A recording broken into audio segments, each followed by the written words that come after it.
Hello, I'm Norman Firth, and this is the second in a series of short videos. Last week we looked at the topics of attitude and mindset, and just to recap on that for a moment, we said that a bad attitude was generally caused by people who perceived that they had had bad experiences thrown at them. None of them were their fault, it was always someone else conspiring against them and so on. And so that inevitably they would develop a bad attitude and as a result a negative mindset, and we said that none of that was any good for someone who was trying to run a business. So to continue with that now, I want to look at the perceptions of it, because that's what we're dealing with. It's not necessarily true that it was someone else's fault. You've got to get round to accepting that some of it was in fact your own fault, and deal with the perception, because that becomes the reality to the person affected.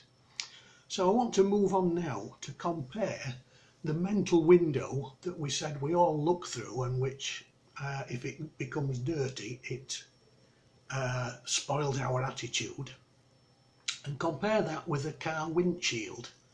Now clearly a car windshield gets dirty when you drive your car, and from time to time it becomes so dirty that it's unsafe to continue driving. So you have to pull up and clean it off so that you can then continue safely to see the way in front of you. Now if we look back at children, when they're first born, they all have a clean attitude, a clean mental window. There's no negativity whatsoever because they haven't had any experience of life at that time. And just to sort of put this in perspective, if we look at one of the first things that a child does, and that is to learn to walk.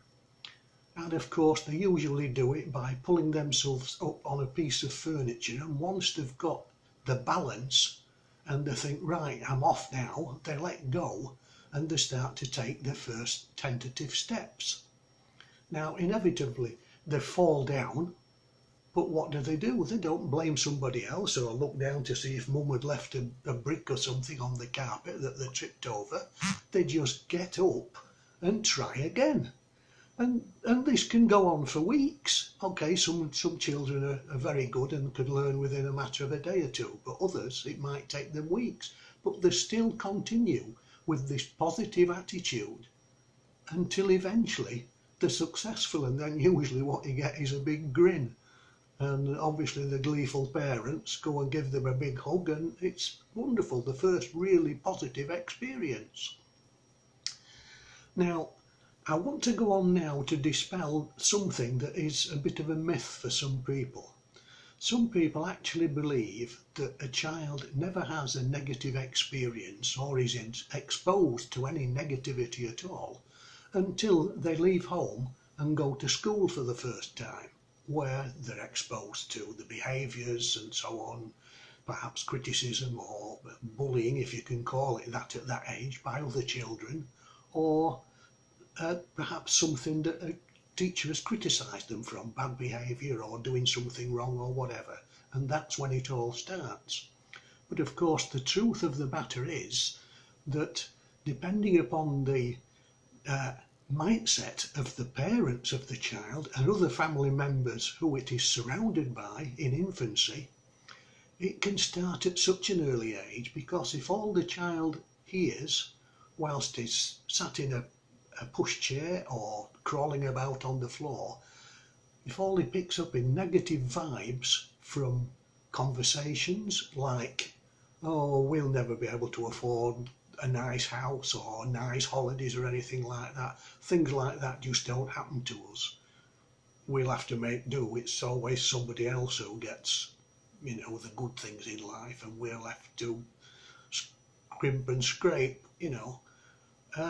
And okay, the child doesn't recognise it, of course, but these things are picked up by the child's subconscious and stored for later on, and it helps to cloud the mindset even at that early age.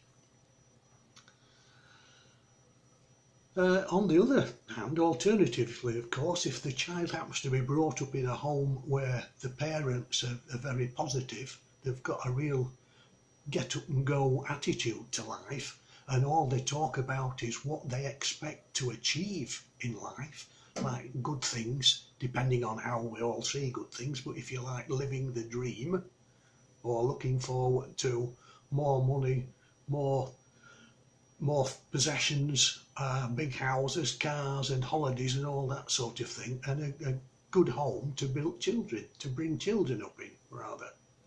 If they're exposed to that sort of an environment, then it's the start of building a positive mindset, and that's great. Now, as an ex-college lecturer, I have some experience of children with bad mindsets. We used to get lads mainly coming into college at 16 years old, and you might have 20 lads in a class, and 17 or 18 of them will probably be fine. You'd set them some work and discuss things with them, and they'd take part. They were interested in learning, and they'd ask questions and so on. And so you could see quite clearly that they were learning and developing. But these other 2 or 3 wouldn't enter into anything like this, and it was quite obvious that they would shut themselves off and just mutter under the breath sort of thing. And so obviously, as the teacher, you have to at some stage address this in a quiet moment and say, you know, you don't really seem to be taking part in what's going on. Is there a problem? And invariably the answer would be, well, what's the point? My dad says I'll never get a good job anyway, so what's the point in leaving school and going to college to learn more? Because it won't do me any good. It's just a waste of time. And no matter how you try to explain, they just wouldn't listen. So invariably, they more often than not, they would drop out, and you'd be left with the positive ones. And that's always sad. I mean, what chance have children got if the parents set them off with that sort of attitude?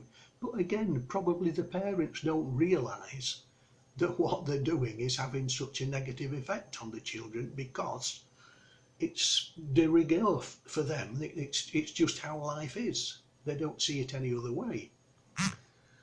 Negativity is often compounded then when people go into the world of work and they work for a boss that they hate, they don't like the job, and so consequently the 9 to 5 for them becomes a real grind. It's just such a horrible existence. They become irritable, bad-tempered, they lose whatever aspirations they had when they first started out. But the trouble is they get in a rut and they feel as though they're trapped there. They can't get out of it. And it's not until hopefully somebody, you know, sort of sits down and talks to them and said, look, this is obviously not doing you any good being trapped in this environment, and tries to point them to the way out, and that person accepts that there is an alternative way to earn a living, that hopefully if you can get them to go back to last week again, to get them to start mixing with positive people, to get rid of the naysayers out of their lives, and to try and, if you like, get the window leather out and start cleaning some of the grime off that mental window. And it's only when a chink of light comes through and they start to see that there are great possibilities in this world for everyone, that they start to, hopefully, to dream a little bit again in the first instance, and rekindle their aspirations and start looking forward to life and doing some planning. Hopefully they will set goals and plan to get towards them. But the first thing they've got to do is to accept that there is a problem. And as I say, you know, chanting these positive affirmations as suggested by Bob Proctor, it's a very simple thing, but a very powerful thing. And they've got to do all these sorts of things if they're going to turn their mind around and make themselves, if you like, fit to start on the road of perhaps being an entrepreneur or something like that, and lifting themselves out of the doldrums. I think that's as much as I want to say this week, and we'll pick the subject up again next time. Thank you for listening, and bye for now.